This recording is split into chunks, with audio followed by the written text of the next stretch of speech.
You finally get momentum. You finally get that raise.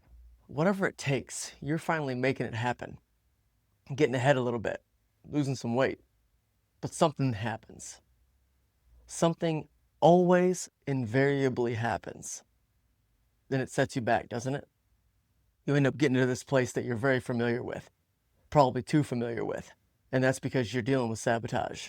You're dealing with sneaky sabotage that is taking your best efforts for what you know you clearly want in the vision and taking you backwards to what your subconscious belief actually is, according to your mistaken identity.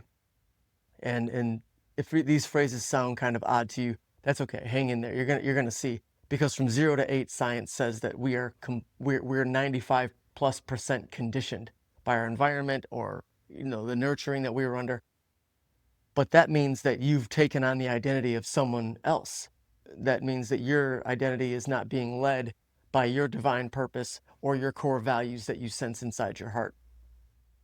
My name's Adam Kasix. I help highly driven, purpose-filled, high-performing, intelligent men and women confront their beast so they can end sabotage and finally live that life they know they deserve to be living. That's my promise to you. If you confront your beast, you can change anything. And one thing that I've been working with some clients on a lot lately is, in their words, taming the rage beast. What's with this rage beast, Adam? Why do I have this hair trigger? Well, rage is often an extrapolated effect of something more simple, like sadness due to a void in an area that didn't get filled for us. And without getting too heady or too psych on us, we can know that one of the big things that we're dealing with is the fatherless forge. This idea that our dads left us unprepared and ill-equipped to take on the world. So a beast is born in us that says, I got to do this myself. I have to be resilient in all these ways. I have to be hyper-independent. Resilience good. I have to be hyper-independent. It's these things taken to an unhealthy level. And that's because the beast is born out of survival. But here's the challenge, like I told the 42-year-old medical professional yesterday who's a 6-figure earner, and she's still battling these things. The practical effect that void has in your life today, what is it? What is the practical effect that your father, if this is the case for you, has in your life today? Does he pay your bills or not pay your bills? Does he direct you in what to wear? Does he choose the jobs you have or the food that you eat or the zip code you choose to live in? I would venture to say no. So the only actual practical effect that the target of your sadness, or maybe even the source of your rage, is what you give it with the use of your imagination. So as she realized, the only power he has is the fact that I keep dwelling on the fact that he didn't do X, Y, and Z, and I had to, and because of that, that's why I perform the way that I do. That's why I am as headstrong as I am. That's why I'm as independent.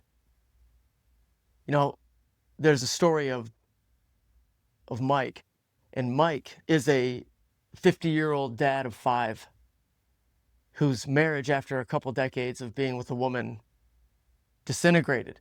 And he can look back and know that he was, due to his conditioning, he developed this passivity that allowed him to pass off responsibilities, but also to become emotionally unavailable. And it eventually could have been one of the sparks that led to the end of his marriage.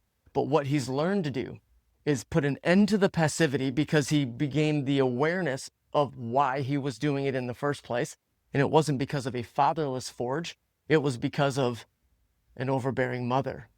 And it created in him the need to step aside and let her control things. It produced in him this beast of passiveness that says, let me just step aside and I'll get by with a pretty smile and we'll go that way. And what that ends up becoming is weakness in a man.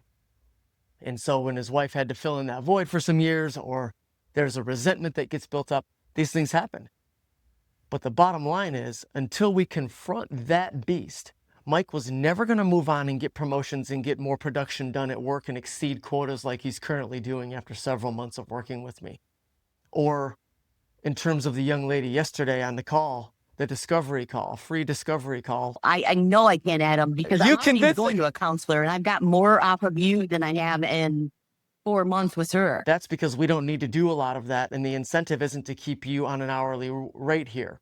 The incentive is to get you busting free because that's our purpose. And so if you confront your beast, as Mike has, as Trina has, you're going to be able to change anything that you have in your life that is an unwanted pattern. But the very first thing you have to do is take a pause. At that moment, when that trigger's happening again, and say, what is really happening here? And that's one of the ways that we get you to help progress through confronting the beast process, because it never goes away. I deal with mine every day, and to some degree or another. And it's a matter of you taking the reins of your life back, and accountability and responsibility. And we got this 5-star commitment that we walk through, and these promises to ourselves that allow us to fulfill our potential more in our faith and in our family lives and for ourselves. And so that fulfillment can occur and peace can come in and calm, cool strength can be there, and we can stop posturing up so much. And then the triggers go away and the rage dissipates and we come to a much better place. There's a whole world you interact with and you influence and you touch.